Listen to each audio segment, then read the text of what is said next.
ಪ್ರಭಾವಿ ಸಚಿವರೊಬ್ಬರಿಗೆ ಸಂಬಂಧಪಟ್ಟಂತ big breaking and ಈ ಕ್ಷಣದ ಎಕ್ಸ್ಕ್ಲೂಸಿವ್ ಸ್ಟೋರಿಯನ್ನ ಪವರ್ ಟಿವಿ ನಿಮ್ಮ ಮುಂದೆ ಇಡ್ತಾ ಇದೆ.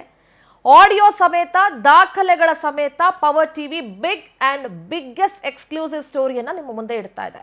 ನಮ್ಮ ರಾಜ್ಯದ ರೈತರಿಗೆ ಯಾವ ರೀತಿ ನಮ್ಮ ಸಚಿವರು ಮೋಸ ಮಾಡ್ತಾರೆ, ನಮ್ಮ ಸಚಿವರುಗಳೇ ಯಾವ ರೀತಿ ನಮ್ಮ ರೈತರ ಪಾಲಿಗೆ ಒಂಥರ ವಿಷ ಆಗ್ಬಿಟ್ಟಿದ್ದಾರೆ ಅನ್ನುವಂಥದ್ರ ಮೇಜರ್ ಸ್ಟೋರಿಯನ್ನ ನಿಮ್ಮ ಮುಂದೆ ಇಡ್ತಾ ಹೋಗ್ತಿದ್ದೀನಿ. ಇದೇ ಈ ಕ್ಷಣದ ಬಿಗ್ ಬ್ರೇಕಿಂಗ್ ನ್ಯೂಸ್. ಯಾರದು ಪ್ರಭಾವಿ ಸಚಿವರು, ಏನು ಮಾಡಿದ್ರು, ಯಾರಿಗೆ ಮೋಸ ಮಾಡಿದ್ರು, ಎಲ್ಲದರ ಅಪ್ಡೇಟ್ಗಳನ್ನ ನೋಡ್ತಾ ಹೋಗೋಣ. ಇದು ಪವರ್ ಟಿವಿಯ ಬಿಗ್ ಎಕ್ಸ್ಕ್ಲೂಸಿವ್ ಸ್ಟೋರಿ. ಪ್ರಭಾವಿ ಸಚಿವರಿಗೆ ಸಂಬಂಧಪಟ್ಟಂತ ಬಿಗ್ ಬ್ರೇಕಿಂಗ್ ನ್ಯೂಸ್. ವಂಚನೆ ಕೇಸ್ನಲ್ಲಿ ಸಚಿವರು ಮಧ್ಯ ಪ್ರವೇಶ ಮಾಡಿದ್ದು ಯಾಕೆ? ಪೊಲೀಸರ ಮೇಲೆ ಒತ್ತಡ ಹೇರಿದ್ದು ಏನಕ್ಕೆ ಮಿನಿಸ್ಟರು? ಕೇಸ್ ಸೆಟಲ್ಮೆಂಟ್ಗೆ ಪೊಲೀಸರ ಮೇಲೆ ಯಾತಕ್ಕೆ ಒತ್ತಡ ಹಾಕಿದ್ರು? ಆರೋಪಿಗಳಿಗೂ ಆ ಪ್ರಭಾವಿ ಸಚಿವರಿಗೂ ಏನ್ ಸಂಬಂಧ ಇದ್ಬಿಟ್ರೆ ಎಲ್ಲಿಗೆ ಬೇಕಾದ್ರೂ ಒತ್ತಡ ಹಾಕ್ಬಿಟ್ಟು ನೀವು ಕೇಸ್ ಸೆಟಲ್ಮೆಂಟ್ ಮಾಡ್ಕೊಂಡ್ ಬಿಡ್ತೀರಾ? ಕರ್ನಾಟಕದ ರೈತರಿಗೆ ಆಗ್ತಾರೋ ಅನ್ಯಾಯ ಕಾಣಿಸ್ತಾ ಇಲ್ವಾ? ಎಲ್ಲೂ ಇಲ್ಲದ ಎಕ್ಸ್ಕ್ಲೂಸಿವ್ ಸ್ಟೋರಿಯನ್ನ ಪವರ್ ಟಿವಿ ನಿಮ್ಮ ಮುಂದೆ ಇಡ್ತಾ ಇದೆ. ಒಂದು ಕಡೆ ಬೆಳೆ ಹಾನಿಯಾಗಿ ಹೆಕ್ಟೇರ್ ಗಟ್ಟಲೆ ಪ್ರದೇಶದಲ್ಲಿ ಬೆಳೆ ಹಾನಿಯಾಗಿ ರೈತರು ಸಾವು ಬದುಕಿನ ಮಧ್ಯೆ ಹೋರಾಡ್ತಾ ಇದ್ದಾರೆ. ಎಷ್ಟೋ ಜನ ರೈತರು ಆತ್ಮಹತ್ಯೆಯನ್ನ ಮಾಡ್ಕೊಳ್ತಾ ಇದ್ದಾರೆ. ಇಷ್ಟೆಲ್ಲ ನಮ್ಮ ಕರ್ನಾಟಕದ ರಾಜ್ಯದ ರೈತರಿಗೆ ಅನ್ಯಾಯ ಆಗ್ತಾ ಇದ್ರು ಯಾರದ್ದೋ ಒಂದು ಸೆಟಲ್ಮೆಂಟ್ಗೋಸ್ಕರ ಸಚಿವರು ಮುಂದಾಗ್ತಾರೆ ಅಂತ ಹೇಳಿದ್ರೆ ಇದು ಅಕ್ಷಮ್ಯ ಅಂತಾನೆ ನಾನು ಭಾವಿಸ್ತೀನಿ. ಇದು ವಸತಿ ಸಚಿವ ಜಮೀರ್ ಅಹಮದ್ ಅವ್ರಿಗೆ ಸಂಬಂಧಪಟ್ಟಂತ ಮೇಜರ್ ಸ್ಟೋರಿ. ರಾಜ್ಯದ ರೈತರ ಪರ ನಿಲ್ಬೇಕಾದವರು ತೆಲಂಗಾಣ ವ್ಯಾಪಾರಿಗಳ ಪರವಾಗಿ ನಿಂತ್ಕೊಂಡಿದ್ದೀರಲ್ಲ, ನಿಮಗೆ ನಾಚಿಕೆ ಮಾನ ಮರ್ಯಾದೆ ಏನಾದ್ರೂ ಇದೆಯೇನ್ರಿ? ಪವರ್ ಟಿವಿಯಲ್ಲಿ ಸಚಿವರ ಆಡಿಯೋ ಸಮೇತ ಸುದ್ದಿ ಪ್ರಸಾರ ಮಾಡ್ತಾ ಇದೀವಿ. ವೀಕ್ಷಕರೇ, ನಿಮಗೆ ಗೊತ್ತು, ದಾಖಲೆ ಇಲ್ಲದೆ ಯಾವ ಸುದ್ದಿಯನ್ನು ಕೂಡ ಪವರ್ ಟಿವಿ ಪ್ರಸಾರ ಮಾಡೋದಿಲ್ಲ. ಕರ್ನಾಟಕದ ರೈತರಿಗೆ ತೆಲಂಗಾಣದ ವ್ಯಾಪಾರಿಗಳು ವಂಚನೆ ಮಾಡಿದ್ದಾರೆ. 1 ರೂಪಾಯಿ 2 ರೂಪಾಯಿ ಅಲ್ಲ, 2 ಕೋಟಿ ರೂಪಾಯಿಗೂ ಹೆಚ್ಚಿನ ಮೌಲ್ಯದ ಜೋಳವನ್ನ ಖರೀದಿ ಮಾಡಿ ದುಡ್ಡು ಕೊಡದೆ ವಂಚನೆ ಮಾಡಿದ್ದಾರೆ. ವಂಚನೆ ಕೇಸ್ ಆರೋಪಿಗಳ ಪರವಾಗಿ ಸಚಿವ ಜಮೀರ್ ಅಹಮದ್ ನಿಂತ್ಕೊಂಡಿದ್ದಾರೆ. ಕೇಸ್ ಸೆಟಲ್ಮೆಂಟ್ ಮಾಡಿ ಅಂತ ಪೊಲೀಸರ ಮೇಲೆ ಸಚಿವರು ಒತ್ತಡ ಹೇರಿದ್ದಾರೆ. ಚಿಕ್ಕಬಳ್ಳಾಪುರದ ಪೆರೇಸಂದ್ರ ಠಾಣೆಯಲ್ಲಿ ವಂಚನೆ ಪ್ರಕರಣ ದಾಖಲಾಗಿತ್ತು. ನೋಡಿ, ಇದು ಜೋಳ ಮಾರಿರುವಂತ ರಸೀದಿ, ಬಿಲ್ ಕಾಪಿಯನ್ನ ನೀವು ನೋಡ್ತಾ ಇದ್ದೀರಿ. 2 ಕೋಟಿ ರೂಪಾಯಿಗೂ ಹೆಚ್ಚಿನ ಮೌಲ್ಯದ ಜೋಳವನ್ನ ತೆಲಂಗಾಣದವರು ಖರೀದಿ ಮಾಡಿರ್ತಾರೆ, ಅಲ್ಲಿನ ವ್ಯಾಪಾರಿಗಳು. ಗಮನಿಸ್ತಾ ಇದ್ದೀರಿ, Peresandra Chikkaballapur taluk SNL traders proprietor DN Ramakrishna, dealers in popcorn maize, ಇವರಿಗೆ 2 ಕೋಟಿಗೂ ಹೆಚ್ಚು ಮೌಲ್ಯದ ಜೋಳ ಖರೀದಿ ಮಾಡಿ ದುಡ್ಡು ಕೊಡದೆ ಮೋಸ ಮಾಡಿರ್ತಾರೆ ತೆಲಂಗಾಣದ ವ್ಯಾಪಾರಿಗಳು. ನಮ್ಮ ರೈತರ ಪರವಾಗಿ ನಿಂತ್ಕೊಂಡು ನಮ್ಮ ರೈತರಿಗೆ ನ್ಯಾಯ ಕೊಡಿಸಬೇಕಾದಂತ ಸಚಿವರುಗಳು ಮಾನ್ಗೆಟ್ಟು ಬೇರೆ ರಾಜ್ಯದ ವ್ಯಾಪಾರಿಗಳ ಪರ ನಿಂತ್ಕೊಳ್ತೀರಾ ಅಂತ ಹೇಳಿದ್ರೆ ನಿಮಗೆ ಹೋಗ್ರಿ ಅಲ್ಲೇ ನಿಂತ್ಕೊಳ್ರಿ ಎಲೆಕ್ಷನ್ಗೆ. ನಮ್ಮ ರಾಜ್ಯದ ರೈತರ ಓಟ್ ಯಾಕ್ರಿ ಬೇಕು ನಿಮ್ಗೆ? ಅಲ್ಲೇ ನಿಂತ್ಕೊಳ್ಳಿ, ಹೋಗಿ ತೆಲಂಗಾಣದಲ್ಲೇ ನಿಂತ್ಕೊಳ್ಳಿ, ಹೋಗಿ ಅಲ್ಲೇ ಎಲೆಕ್ಷನ್ ಗೆದ್ಬಿಟ್ಟು ಬನ್ನಿ. ನೀವು ಕೇಸ್ ಸೆಟಲ್ಮೆಂಟ್ ಮಾಡಿ ಅಂತ ಪೊಲೀಸರ ಮೇಲೆ ಒತ್ತಡ ಹೇರ್ತೀರಾ. ಪೊಲೀಸರಿಗೆ ಬ್ರದರ್, ಅವ್ರು ನಮ್ಮ ರಿಲೇಟಿವ್ಸು, ದಯವಿಟ್ಟು ಬಿಟ್ಬಿಡಿ, ಏನೋ ಒಂಚೂರು ಹೆಲ್ಪ್ ಮಾಡಿ ಅಂತ ಕೇಳ್ತಿರಲ್ಲ, ನಾಚಿಕೆ ಆಗಲ್ವಾ ನಿಮ್ಗೆ? ಜಮೀರ್ ಅವರೇ, ನಿಮ್ಗೆ ಪ್ರಶ್ನೆ ಮಾಡ್ತಾ ಇದ್ದೀನಿ. ದೊಡ್ಡದಾಗಿ ಮಾತಾಡ್ತೀರಾ, ಇಂಥ ಕೆಲಸ ಮಾಡೋದಕ್ಕೆ ನಾಚಿಕೆ ಆಗಲ್ವೇನ್ರಿ ನಿಮ್ಗೆ? ಪೊಲೀಸರಿಗೆ ಹೇಳ್ತಾರೆ ಸಚಿವರು ಕಾಲ್ ಮಾಡಿ, ಅದೇನೋ ಕೇಸ್ ಇದೆಯಲ್ಲ, ಅವ್ರು ನಮ್ಮ ರಿಲೇಟಿವ್ಸು, ನಮಗೆ ತುಂಬಾ ಬೇಕಾದವರು, ಒಂದ್ ಸ್ವಲ್ಪ ಹೆಲ್ಪ್ ಮಾಡಿ ಅಂತ ಕೇಳ್ತಿರಲ್ಲ. ನಮ್ಮ ರಾಜ್ಯದ ಎಷ್ಟು ಜನ ರೈತರಿಗೆ ನೀವು ಹೆಲ್ಪ್ ಮಾಡಿದಿರಿ? ತೆಲಂಗಾಣದ ವ್ಯಾಪಾರಿಗಳ ಪರ ನಿಂತ್ಕೊಂಡು ಕೇಸ್ ಸೆಟಲ್ಮೆಂಟ್ಗೆ ಮುಂದಾಗ್ತಾರೆ ಸಚಿವ ಜಮೀರ್ ಅಹಮದ್ ಅವರು. ತೆಲಂಗಾಣ ವ್ಯಾಪಾರಿಗಳ ಪರವಾಗಿ ಕೇಸ್ ಸೆಟಲ್ಮೆಂಟ್ಗೆ ಮುಂದಾಗ್ತಾರೆ ಜಮೀರ್. ಚಿಕ್ಕಬಳ್ಳಾಪುರದ ಪೆರೇಸಂದ್ರ PSIಗೆ ಕಾಲ್ ಮಾಡ್ತಾರೆ ಸಚಿವ ಜಮೀರ್ ಅವರು. PSI ಜಗದೀಶ್ ರೆಡ್ಡಿಗೆ ಕರೆ ಮಾಡಿ ಮಾತಾಡ್ತಾರೆ. ಅವ್ರು ನಮ್ಮ ಸಂಬಂಧಿಕರು, ಸಹಾಯ ಮಾಡಿ ಅಂತ ಸಚಿವ ಜಮೀರ್ ಅವರು ಹೇಳ್ತಾರೆ. ನಾಚಿಕೆ ಆಗಲ್ವಾ? ಎಷ್ಟು ಜನಕ್ಕೆ ಸಹಾಯ ಮಾಡಿದಿರಿ ರೈತರಿಗೆ? ನೀವು ಹೋಗಿ ವಂಚಕರಿಗೆ ಸಹಾಯ ಮಾಡುವಂತೆ PSIಗೆ ಡೈರೆಕ್ಷನ್ ಕೊಡ್ತಾರೆ ಜಮೀರ್. ಸೆಟ್ಲ್ ಮಾಡಿಸ್ಕೊಡ್ತೀನಿ ಸರ್ ಅಂತ ಪೆರೇಸಂದ್ರ PSI ಜಗದೀಶ್ ರೆಡ್ಡಿ ಕೂಡ ಹೇಳ್ತಾರೆ. PSIಗೆ ಫೋನ್ ಮಾಡಿ ಸೆಟಲ್ಮೆಂಟ್ ಮಾಡಿ ಅಂತ ಸಚಿವ ಜಮೀರ್ ಅವರು ಹೇಳಿದ್ದಾರೆ. ನಮ್ಮ ರಾಜ್ಯದ ರೈತರಿಗೆ ಮೋಸ ಮಾಡಿ ನಮ್ಮ ರಾಜ್ಯದ ರೈತರ ಹೊಟ್ಟೆ ಮೇಲೆ ನೀವು ತಣ್ಣೀರ್ ಬಟ್ಟೆ ಹಾಕಿ ಬೇರೆ ರಾಜ್ಯದ ವ್ಯಾಪಾರಿಗಳ ಪರ ನಿಂತ್ಕೊಳ್ತಿರಲ್ಲ, ಯಾಕೆ? ಇದ್ರಲ್ಲೇನಾದ್ರೂ ನಿಮಗೆ ದುಡ್ಡು ಗಿಡ್ ಬರುತ್ತಾ ಹೆಂಗೆ? ಸಚಿವರು ಕರೆ ಮಾಡಿದ ಕೂಡಲೇ ಆರೋಪಿಗಳನ್ನ PSI ಜಗದೀಶ್ ರೆಡ್ಡಿ ಅವರು ಬಿಟ್ಟು ಕಳಿಸ್ಬಿಡ್ತಾರೆ. ಅವ್ರು ಹೇಳ್ತಾರೆ, ಸರ್ ನಾವು ಹೈದರಾಬಾದ್ಗೆ ಹೋಗಿದ್ವಿ, ಇನ್ನೊಂದು ಕಡೆ ಕರೆಸಿದ್ವಿ, ನೀವು ಸೆಟ್ಲ್ ಮಾಡ್ಕೊಳ್ಳಿ, ನೀವು ದುಡ್ಡು ಕೊಟ್ಬಿಡಿ ಅವ್ರಿಗೆ ಅಂತ ನಾವು ಕೇಳ್ಕೊಂಡ್ವಿ ಸರ್, ಅವ್ರು ಏನೂ ಮಾಡಲಿಲ್ಲ, ಹಾಗಾಗಿ ನಾವು ಅರೆಸ್ಟ್ ಮಾಡಿದ್ವಿ. ಸರಿ ಸರ್, ಇನ್ನೊಂದು ಆಪರ್ಚುನಿಟಿ ಕೊಡ್ತೀನಿ ಅಂತ ಜಗದೀಶ್ ಹೇಳ್ತಾರೆ. ಇನ್ಸ್ಪೆಕ್ಟರ್ ಮತ್ತು ಅಂದ್ರೆ SI ಮತ್ತು ಸಚಿವ ಜಮೀರ್ ಅವರ ನಡುವೆ ನಡೆದಿರುವಂತಹ ಒಂದು ಆಡಿಯೋ ಸಂಭಾಷಣೆ ಇದೆ, ಕೇಳಿಸ್ಕೊಳ್ಳಿ. ಹಲೋ, ಜಗದೀಶ್ ರೆಡ್ಡಿ ಸಾಹೇಬ್ರ? ಹೌದು. ಲಕ್ಷ್ಮೀನಾರಾಯಣ ಅಂತ ನಾನು minister Zameer Ahmed special officer ಮಾತಾಡ್ತೇನೆ. ಸಾಹೇಬ್ರು ಮಾತಾಡ್ಬೇಕಂತ ಕೊಡ್ತೇನೆ ಸರ್ ಒಂದು ನಿಮಿಷ. ಕೇಸಿಗೆ ಸಂಬಂಧಪಟ್ಟಂಗೆ ಕೇಳಬೇಕು ಅಂತಿದ್ರು, ಅಕ್ಬರ್ ಬಸತ್ ಕೊಡ್ಲಾ? ಕೊಡಿ. ಹಲೋ ಸರ್, ನಮಸ್ತೆ ಸರ್. ಸರ್ ನಮಸ್ತೆ. ನಮಸ್ತೆ ಬ್ರದರ್. ಏನಿಲ್ಲ, ನಮ್ಮ ಹೈದರಾಬಾದ್ ನಮ್ಮ ಅಕ್ಬರ್ ಬಿನ್ ತಬರ್ ಅಂತ ರಿಲೇಷನ್ ಯಾವುದೋ ಒಂದು ದುಡ್ಡು ಕೊಡ್ಬೇಕಾಗಿತ್ತಂತ ಯಾರಿಗೋ, ಅಕ್ಬರ್ ಪಾಷಾ ಅಂತ ಹೈದರಾಬಾದ್ ಇಂದ ಕರ್ಕೊಂಡ್ ಬಂದಿರಂತ. ಏನು? ಹೌದು ಸರ್, ಅದೊಂದು ಚೀಟಿಂಗ್ ಕೇಸ್ ಆಗಿದೆ ಸರ್, ಇಲ್ಲಿ ಫೈರ್ ಆಗಿದೆ. ತಗೊಂಡಿರೋದು ನಿಜ. ಅವ್ರು ಹೇಳ್ತಾರ ನಂಗೆ ತಗೊಂಡಿಲ್ಲ ಅವರು. ಒಂಚೂರು ಸಹಾಯ ಮಾಡಿ ಬ್ರದರ್, ನನ್ಗೆ ಭಾಳ ಬೇಕಾಗಿರೋರು. ಸರಿ ಸರ್, ಸರಿ ಸರ್. ಏನ್ ಮಾಡಕ್ ಸಾಧ್ಯತೆ?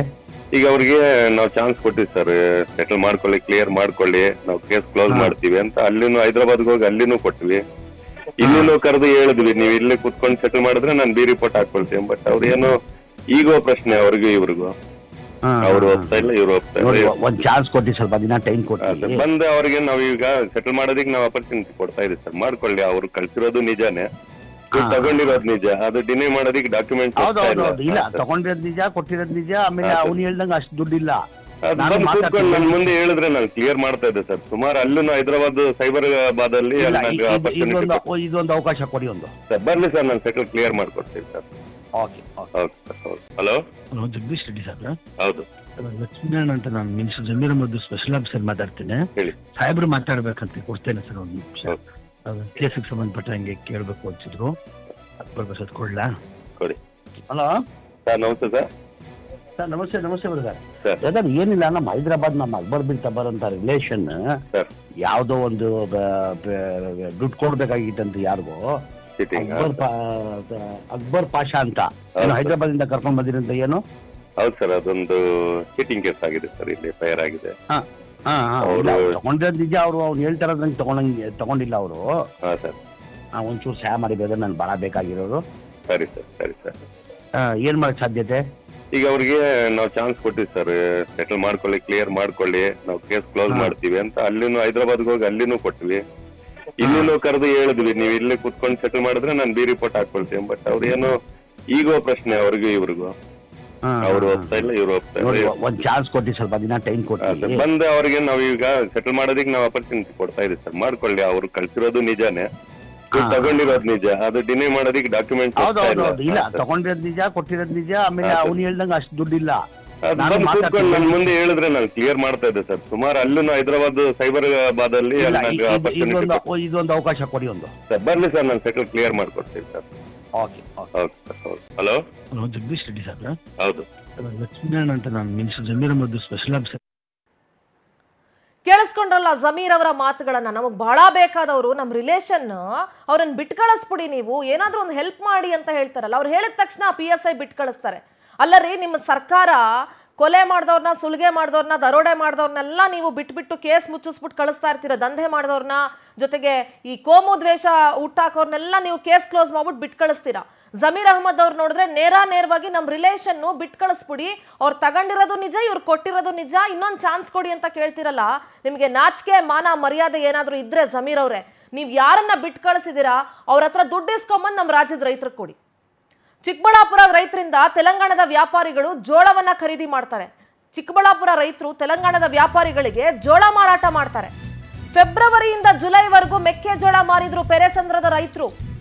ಖರೀದಿ ನಂತರ ಹಣ ನೀಡದೆ ಹೈದರಾಬಾದ್ನ ವ್ಯಾಪಾರಿಗಳು ಸತಾಯಿಸ್ತಾರೆ. ಏನ್ರಿ, ನಮ್ಮ ರೈತರು ಸಾಯ್ಬೇಕಾ? ಬೆಳೆ ಹಾನಿ ಆಗೋದಕ್ಕೆ ನಷ್ಟನೂ ನೀವು ತುಂಬಿಕೊಡೋದಿಲ್ಲ.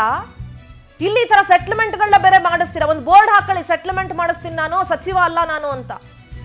ಅಬ್ದುಲ್ ರಜಾಕ್, ಅಕ್ಬರ್ ಪಾಷಾ, ನಾಸಿರ್ ಅಹಮದ್ ವಿರುದ್ಧ ಕೇಸ್ ದಾಖಲಾಗಿದೆ. BNS 318 ಅಡಿ ವಂಚನೆ ಆರೋಪದ ಅಡಿ FIR ಕೂಡ ದಾಖಲಾಗಿರುತ್ತೆ. ಕರ್ಕೊಂಡು ಬಂದಿರ್ತಾರೆ. ಜಮೀರ್ ಅವರು ಹೇಳಿದ ತಕ್ಷಣ PSI ಕೂಡ ಬಿಟ್ಟು ಕಳಿಸ್ತಾರೆ ಅವ್ರನ್ನ.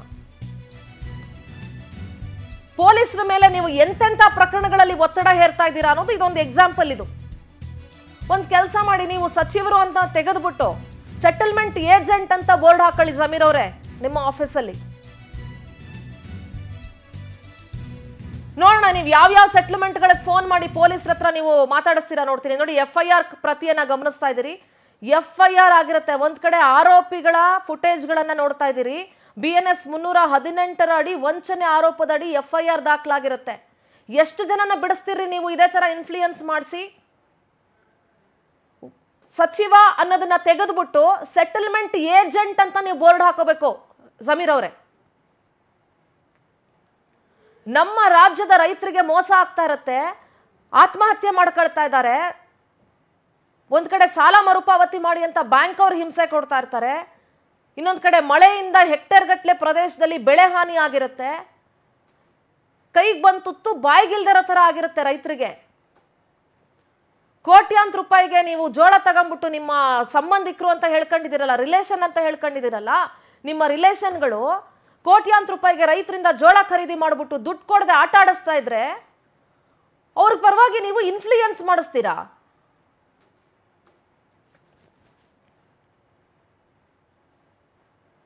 ಎಷ್ಟು ಕೇಸಿಗೆ ಇದೇ ತರ ಇನ್ಫ್ಲೂಯೆನ್ಸ್ ಮಾಡಿಸ್ತೀರಿ ನೀವು? ಇನ್ನು ದೂರುದಾರರು ಒಂದು ಕಂಪ್ಲೇಂಟ್ ಕೊಟ್ಟಿದ್ದಾರೆ, ಮಾತನಾಡಿದ್ದಾರೆ. ಅವ್ರು ಏನ್ ಮಾತಾಡಿದ್ದಾರೆ ಕೇಳಿಸ್ಕೊಳ್ಳೋಣ. ನನ್ನ ಹೆಸರು ಜೋಳದ ಕಿಟ್ಟಣ್ಣ ಪೆರೇಸಂದ್ರ. ನಾನು ಜೋಳದ ವ್ಯಾಪಾರಿ. ಸುಮಾರು ವರ್ಷಗಳಿಂದ ರೈತರ ಹತ್ರ ಜೋಳ ತಗೊಂಡು ವ್ಯಾಪಾರ ಮಾಡ್ತಾ ಇರ್ತೀನಿ. ಈ ವ್ಯಾಪಾರ ಮಾಡೋ ಟೈಮಲ್ಲಿ ಹೈದರಾಬಾದಲ್ಲಿ 3 ಜನ ಅಣ್ತಮ್ಮಂದರು, ಅಕ್ಬರು, ನಾಸೀರು, ಸದಾಮ್, ಇವರು 3 ಜನ ಅಣ್ತಮ್ಮಂದರು ಬಂದು ಸುಮಾರು ನಮಗೆ ಒಂದು 8 ರಿಂದ 9 ಗಾಡಿ ಜೋಳ ಆರ್ಡರ್ ಕೊಟ್ಟು ತಗೊಂಡು ಹೋಗ್ತಾರೆ. ತಗೊಂಡೋಗಿ ಯಾವುದೋ ಕಂಪನಿ ಹೆಸರು, ಕಂಪನಿಗೆ ಆರ್ಡರ್ ಇದೆ ಅಂತ ತಗೊಂಡು ಹೋಗ್ಬಿಟ್ಟು ಕಂಪನಿಗೆ ಕೊಡ್ದಿರ ಇವರೇ ಸ್ವಂತ ಕೋಲ್ಡ್ ಸ್ಟೋರಲ್ಲಿ ಅನ್ಲೋಡ್ ಮಾಡಿಕೊಂಡು ಆ ಮಾಲ್ನ ಸೇಲ್ ಮಾಡಿಕೊಂಡು ಸುಮಾರು ಒಂದು 3 ತಿಂಗಳಲ್ಲಿ ಎಲ್ಲ ಸೇಲ್ ಮಾಡಿಬಿಟ್ಟು ದುಡ್ಡೆಲ್ಲ ಕಲೆಕ್ಷನ್ ಮಾಡಿಕೊಂಡು ನಾಸೀರ್ ಅನ್ನೋರ ಹತ್ರ ದುಡ್ಡಿಗೆ ಬಿಟ್ಟು ಆ ನಾಸೀರ್ ಅವ್ರನ್ನ ಸ್ವಿಚ್ ಆಫ್ ಮಾಡಿಬಿಟ್ಟು ಬಚ್ಚಿಕ್ ಬಿಡ್ತಾರೆ ಸರ್ 3 ಜನ ಸೇರಿಕೊಂಡು. ಮತ್ತು ನಮಗೆ ಭಯ ಆಯಿತು, ಫೋನ್ ತೆಗೀತಲ್ಲ ಅಂತ ಮತ್ತೆ ನಾವು ಹೈದರಾಬಾದ್ಗೆ ಅವ್ರ ಮನೆ ಹತ್ರ ಹುಡ್ಕೊಂಡು ಹೋದಾಗ ನಾಸೀರ್ ಅನ್ನೋರು ಸಿಗಲ್ಲ ನಮ್ಮ ಕೈಗೆ. ಅಕ್ಬರು, ಸದಾಮ್ ಅನ್ನೋರು ಸಿಗ್ತಾರೆ. ಸಿಕ್ಕಿ ಕೇಳ್ಕೊಂಡ ತಕ್ಷಣ ಅವ್ರು ಏನು ಹೇಳ್ತಾರೆ, ನಮ್ಗೆ 10 ದಿವಸ ಕಾಲಾವಕಾಶ ಕೊಡಿ, ಅವರೆಲ್ಲೋ ದುಬೈಯಲ್ಲಿ ಹೋಗಿದ್ದಾರೆ, ಬಂದ ತಕ್ಷಣ ಕೊಡ್ತೀವಿ ಅಂತ ಹೇಳ್ತಾರೆ. ಮತ್ತು ನಾವು ಕಾಲಾವಕಾಶ ತಗೊಂಡು ವಾಪಸ್ ಬಂದ ಮೇಲೆ ಮತ್ತೆ ನಮ್ಮ ಮೇಲೆ ಹೋಗಿ ಪೊಲೀಸ್ ಕಂಪ್ಲೇಂಟು ಹರಾಸ್ಮೆಂಟ್ ಮಾಡ್ತಾ ಇದ್ದಾರೆ ಅಂತ ಹೇಳ್ಬಿಟ್ಟು ಹೈದರಾಬಾದಲ್ಲಿ ಕಂಪ್ಲೇಂಟ್ ಮಾಡ್ತಾರೆ. ಪೊಲೀಸ್ ಅವ್ರು ನಮ್ಗೆ ಫೋನ್ ಮಾಡ್ತಾರೆ. ನಾವು ಯಾವುದೇ ಥರ ಗಲಾಟೆ ಮಾಡಿರಲ್ಲ, ಎಲ್ಲ ವೀಡಿಯೋ ಮಾಡಿ ಅವ್ರು ಕಳಿಸ್ತೀವಿ. ಈ ಥರ ಅವ್ರ ಮನೆಯಲ್ಲೇ ಊಟ ಮಾಡ್ಕೊಂಡು ಕೂಡ ಬರ್ತೀವಿ. ಆಮೇಲೆ ಇವರು ಫ್ರಾಡ್ ಜನ ಅಂತ ಹೇಳ್ಬಿಟ್ಟು ಕೇಸು ಏನು ಮಾಡ್ತೀರ ನಮ್ಗೆ ಹೇಳ್ತಾರೆ. ಆಮೇಲೆ 2ನೇ ಸರ್ತಿ ಮತ್ತೆ ನಾವು ಅವ್ರ ಹತ್ರ ಹೋದಾಗ ಅವರು ಮತ್ತೆ ಇಬ್ಬರೇ ಸಿಗ್ತಾರೆ, ಅವರು ಯಾರೂ ಸಿಕ್ಕಿರಲ್ಲ. ಮತ್ತು ನಾವು ಪೊಲೀಸ್ ಹತ್ರ ಹೋದುವಲ್ಲಿ ಕಂಪ್ಲೇಂಟ್, ನೀವು ಪೆರೇಸಂದ್ರದಲ್ಲಿ ನಿಮ್ಮ ವ್ಯವಹಾರ ನಡೆದಿರೋದು ಅಲ್ಲಿ ಕಂಪ್ಲೇಂಟ್ ಮಾಡಿಸ್ಕೊಂಡು ಬನ್ನಿ, ನಾವು ಅವ್ರನ್ನ ಹುಡ್ಕೊಡ್ತೀವಿ ಅಂತ ಹೇಳ್ತಾರೆ ಸರ್. ಮತ್ತು ನಾವು ಇಲ್ಲಿ FIR ಹಾಕ್ಸ್ಕೊಂಡು ಪೊಲೀಸ್ ಅವ್ರನ್ನ ಕರ್ಕೊಂಡು ಹೈದರಾಬಾದ್ಗೆ ಹೋದಾಗ ಎಲ್ಲ ಬಚ್ಚಿಟ್ಕೊತಾರೆ, ಯಾರೂ ನಮ್ಮ ಕೈಗೆ ಸಿಗಲ್ಲ ಸರ್. ಮತ್ತು ಇಲ್ಲಿ ತುಂಬ ಒಂದು 15-20 ದಿವಸ ಹುಡುಕಿ ಲೊಕೇಶನ್ ಟ್ರೇಸ್ ಮಾಡಿದ್ರೆ ಅಕ್ಬರ್ ಅನ್ನೋರು ಸಿಗ್ತಾರೆ ಸರ್. ಸಿಕ್ಕ ತಕ್ಷಣ ಅವರು ಇಲ್ಲಿ ಪೊಲೀಸ್ ಸ್ಟೇಷನ್ ಕರ್ಕೊಂಡು ಬರ್ತಾರೆ. ಪೊಲೀಸ್ ಅವ್ರ ಮುಖಾಂತರ ಅವ್ರ ಅಕ್ಕ, ಅವ್ರ ಅಣ್ಣ, ತಮ್ಮಂದರಿಗೆಲ್ಲ ಫೋನ್ ಮಾಡ್ತಾರೆ. ನಾವು ಸೆಟಲ್ಮೆಂಟ್ ಮಾಡ್ತೀವಿ, ದುಡ್ಡು ತಗೊಂಡು ಬರ್ತಾ ಇದ್ದೀವಿ ಅಂತೇಳಿ ಕರ್ನೂಲ್ವರೆಗೂ ಬರ್ತಾರೆ ಸರ್ ಅವ್ರು ದುಡ್ಡು ತಗೊಂಡು. ಆಮೇಲೆ ಬಂದ ತಕ್ಷಣ ಇಮಿಡಿಯೇಟು ನಮ್ಮ ಸರ್ಕಲ್ ಸಾಹೇಬ್ರಿಗೆ, ಸಬ್ ಇನ್ಸ್ಪೆಕ್ಟರ್ ಸಾಹೇಬ್ರು ಜಗದೀಶ್ ರೆಡ್ಡಿ ಅವ್ರಿಗೆ ಫೋನ್ ಬರ್ತದೆ ಜಮೀರ್ ಅವ್ರ ಹತ್ರದಿಂದ. ಅವ್ರು ನಮ್ಗೆ ತುಂಬ ಬೇಕಾಗಿರೋರು, ನಮ್ಮ ಆಪ್ತರು, ಅವ್ರಿಗೇನು ತೊಂದರೆ ಮಾಡಬೇಡಿ, ಕಾಲಾವಕಾಶ ಕೊಡಿ, ಅವ್ರು ಬಿಟ್ಬಿಡಿ ಅಂದ ತಕ್ಷಣ ನಮ್ಮ ಪೊಲೀಸ್ ಅಧಿಕಾರಿಗಳು ಡ್ರಾಪ್ ಆಗಿಬಿಡ್ತಾರೆ ಸರ್. ಡ್ರಾಪ್ ಆಗಿಬಿಟ್ಟು ಅವ್ರನ್ನ ಬಿಟ್ಬಿಡ್ತಾರೆ. ಇದಕ್ಕೆಲ್ಲ ನೇರವಾಣೆ ನಮ್ಮ ಜಮೀರ್ ಅಹ್ಮದ್ ಸರ್. ಯಾಕೆ ಈ ಥರ ನಮ್ಮ ರೈತರಿಗೆ ಇಂಥ ತೊಂದರೆ ಮಾಡೋ ಅಂಥ ಕೆಲಸಗಳು ಏನು ಮಾಡ್ಬೇಕು ಸರ್? ನಾನು ಒಬ್ಬ ಬ್ಲಾಕ್ ಕಾಂಗ್ರೆಸ್ಸು ಪ್ರೆಸಿಡೆಂಟ್ ಆಗಿ ಕಾಂಗ್ರೆಸ್ ಕಾರ್ಯಕರ್ತ ಸರ್.